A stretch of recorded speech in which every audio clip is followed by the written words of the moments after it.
Sungguh-sungguh Allah sangat ridho ketika seorang hamba itu makan ketika sesuap nasi dia muji Allah, ketika minum seteguk nasi dia muji Allah. Itu kalau orang diridhoni Allah itu wali betul.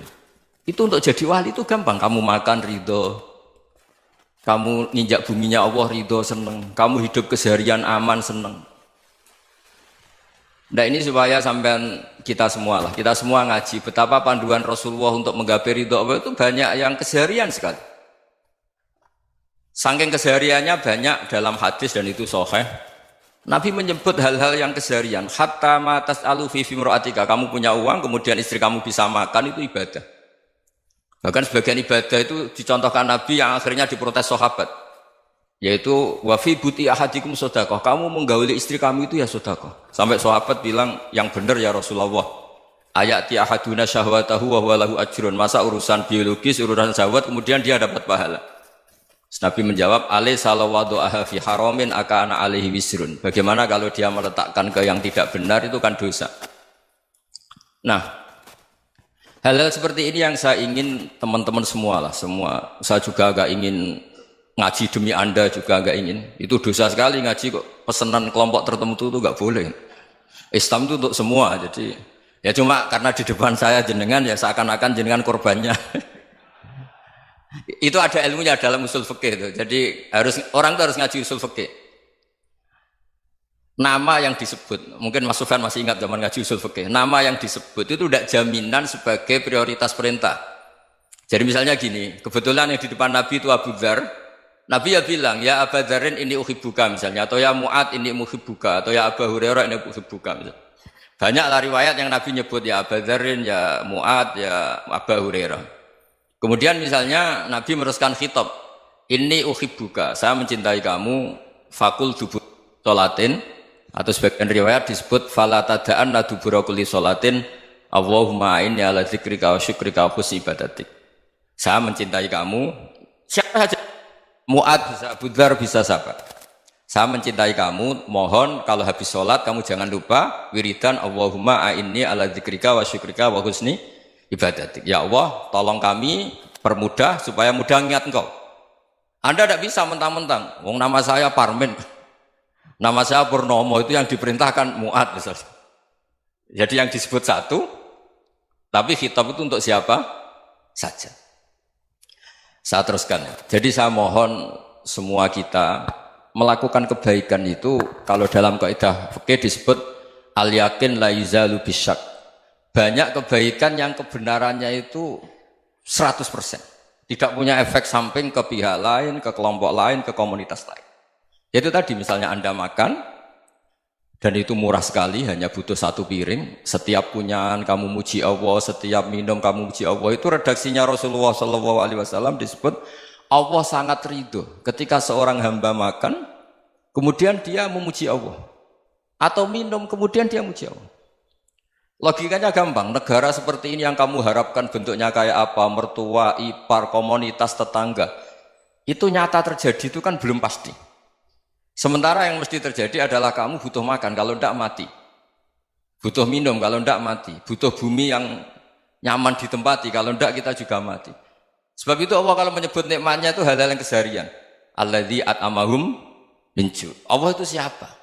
Allah itu yang menciptakan kamu bisa makan.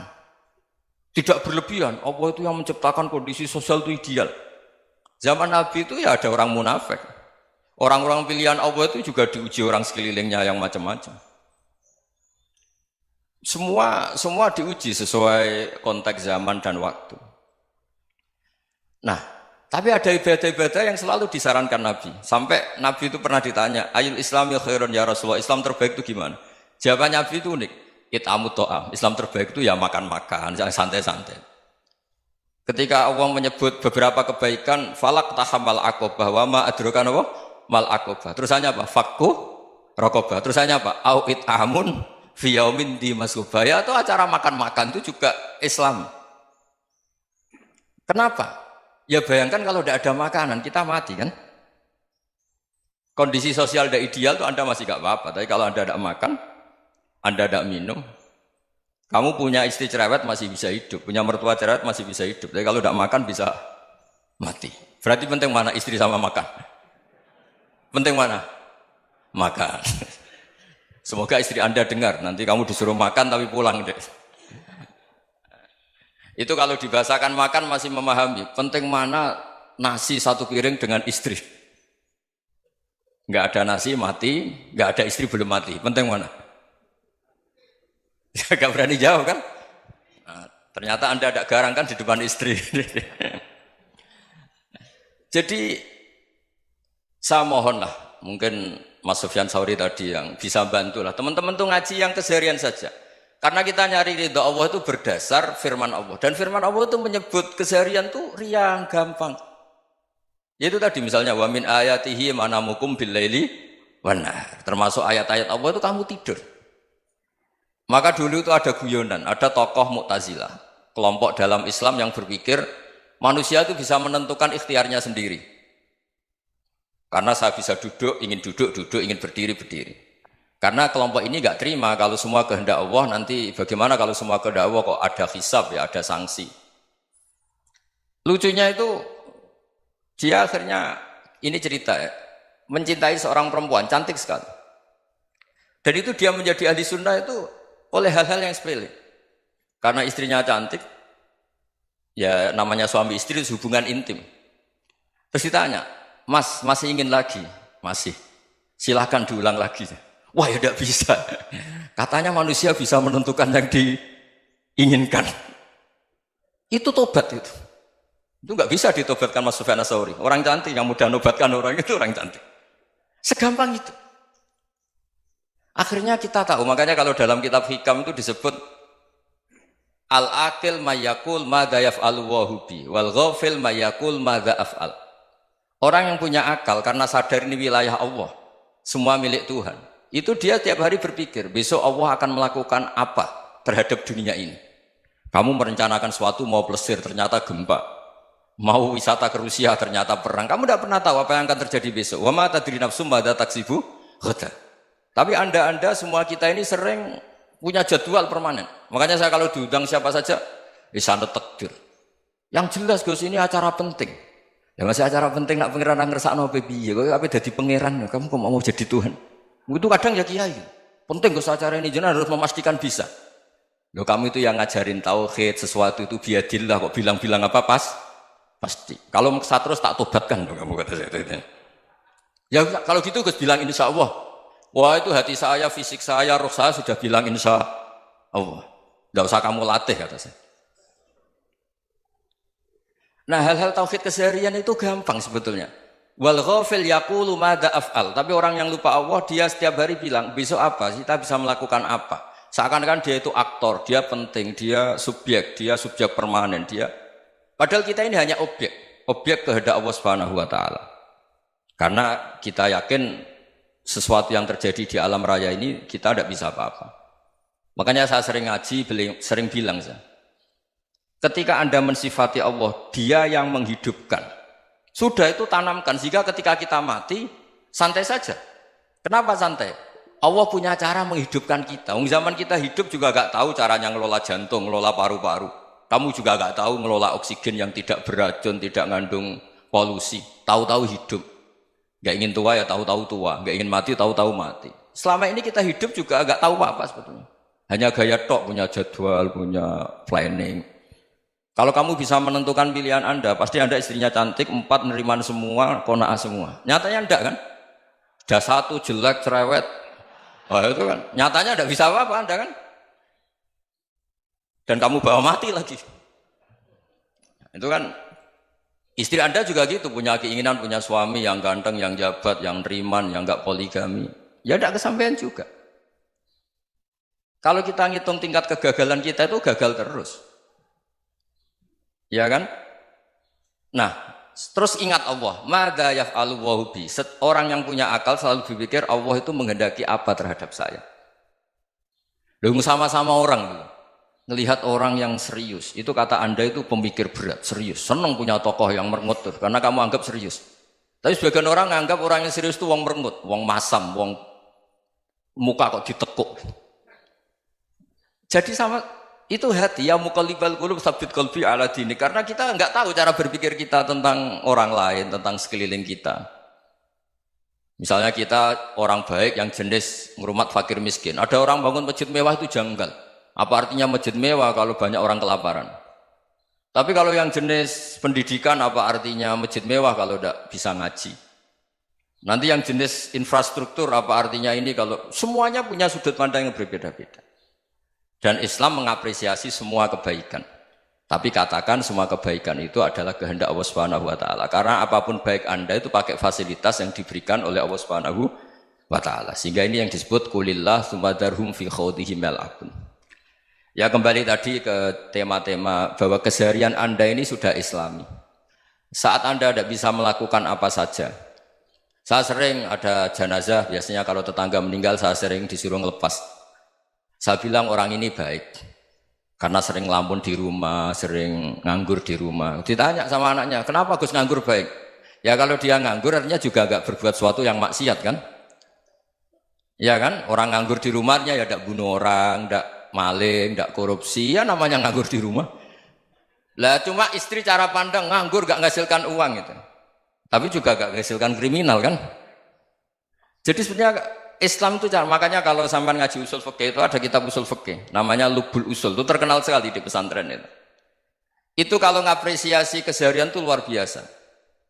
Izma min mubahin illa wa yatahaqqaqu bihi tarku haramimma. Karena keseharian yang mubah saat Anda lakukan itu ada kehebatan yang luar biasa, yaitu meninggalkan haram. Makanya dulu banyak orang-orang alim ketemu temannya itu guyon sampai semalaman. Itu biasanya yang semangat Islam itu kiai kok tidak tahajud, kiai kok tidak witir. Orang yang sedang mapan uangnya banyak, malam itu tidak kelayaban itu sudah luar biasa. Melawan nafsu supaya tidak maksiat itu sudah luar biasa. Supaya lupa guyon sama temannya semalaman sampai subuh. Gejlok-gejlokan ngenang zaman miskin, zaman kuliah nggak jelas, zaman apa. Melihatnya jangan tarkut tahajud. Seperti ini meninggalkan tahajud, tapi meninggalkannya ini talkul muharramat. Jadi kayak apa hebatnya? Sehingga Imam Ghazali punya riwayat yang agak unik. Hatta takuna ibadatu akhiri hadil ummah iku an-naum. Sehingga suatu saat ibadah terbaik umat ini itu tidur. Itu kan riwayat kontroversi. Ketika Imam Ghazali tanya, kenapa iya? Kenapa kamu mulai keluar dari rumah itu sudah banyak maksiat? Melihat perempuan yang enggak mahram, melihat fenomena. Tapi kalau kamu tidur itu enggak melihat apa-apa. Tapi juga kamu jangan menganggap tidur itu ibadah betul. Saatnya melakukan fardhu ain malah masih tidur. Tapi itu sudut pandang yang menjadikan kita Islam itu gampang. Jadi saat Anda tidak bisa aktivitas apa-apa, misalnya ada beberapa orang yang lumpuh. Lumpuh itu memang nggak bisa Jumatan, nggak bisa ibadah, tapi dia juga nggak bisa maksiat. Tidur itu memang Anda saat itu tidak bisa tahajud, tidak bisa witir, tapi saat itu ada zina, ada maling, tidak gosipkan orang, tidak bully orang, tidak menanamkan kebencian, tidak hasud. Sehingga tidur menurut Allah Ta'ala wa min ayatihi manamukum billaili apa? Wan-nahar. Karena di tidur itu selain ada unsur istirahat, jaga kestamina, juga ada unsur meninggalkan beberapa keburukan. Nah saya mohon ibadah yang keseharian ini kita jaga. Supaya kita semua baca ayat itu fasih. Fasih itu tertanam di hati. Allah itu siapa? Alladzi at'amahum min ju'i wa amanahum min khauf. Dan Allah kalau cerita di Quran itu anna sababnal ma'a sabba tsumma syaqqaqnal ardha wa syaqqa fa ambatna fiha habba wa inaba wa qadba wa zaituna wa nakhla wa hada'iqa hulba. Kamu tahu saya ini siapa kata Allah? Saya ini adalah Tuhan yang menurunkan air, kemudian ada tanaman banyak. Habba wa inaba wa qadba, ada zaitun, ada tin, kalau orang Jawa mungkin ada tela, ada padi, ada mangga, ada pisang. Sudah. Wa inaba wa zaituna wa nakhla wa hada'iqa hulba. Ada perkebunan yang lebat. Tujuannya apa? Mata Allahkum, silahkan kamu pakai, kamu nikmati. Tapi karena kadang kita ini punya ide-ide besar. Tadi untuk syukur saja nunggu punya istri riman, rumah baik, tetangga baik, komunitas baik, semuanya baik baru syukur. Lama-lama nanti ada di surga, syukurnya nunggu surga paling kelas A. Itu sudah ada yang menghuni Rasulullah, kamu nggak boleh di situ. Masa untuk syukur saja? Repotnya Masya Allah. Jadi mohonlah Quran yang kalau Anda hafalkan juz sama itu kan ada ayat-ayat yang kayak tadi. Ya, fal yang dzuril insanu ila ta'ami. Coba lihat Apa yang kamu makan ya? Dari mana? Dan untuk mempertahankan hidup kamu keseharian. Jadi jangan kira ibadah itu harus membentuk komunitas yang versi Anda. Ibadah itu harus hal yang mulu-mulu. Kesehariannya Anda alami. Loh ini saya tidak bikin-bikin. Saya ngaji bukan karena berdasar pesanan. Itu ayat yang saya bacakan betul ada ayatnya kan. Fal yang dzuril insanu ila tu'ami anna sobabnal ma'a sobba thumma syaqaqnal ardo syaqqa fa ambasna fiha habba wa inaba wa qadba wa zaituna wa nakhla wa hadaika ghulba. Terusannya apa? Mata'al lakum, silakan kamu nikmati. Mata itu silakan kamu nikmati. Ya kayak sampean dikasih hidangan ya makan. Ya sudah makan, habis makan ya minum, habis itu ngantuk ya tidur. Ya sudah normal-normal saja. Kayak apa indahnya Islam? Tapi Anda mencari Islam yang gimana lagi? Nah itu yang diajarkan guru-guru kita, diajarkan sanad kita sampai Wali Songo, sampai Rasulullah SAW. Bahwa pada akhirnya ada jihad, ada perang. Itu dulu memang perang, bukan membunuh. Beda. Dulu kita dijajah Belanda ya perang, dan itu normal karena kita dijajah. Jadi ketika orang lain ingin baik sama kita, wa in ahadum minal musyrikin astajaruka ya fa'jirhu hatta yasma'a kalam Allah. Kalau mereka ingin baik ya kita baik. Makanya ada istilah musta'man, mu'ahad. Kalau mereka ingin damai, berdampingan dengan kemajmukan ya itu yang lebih baik. Karena memang Islam menghormati proses perdamaian. Wa in janahu lis-salmi ya fajnah lah. Kalau ingin damai ya kita harus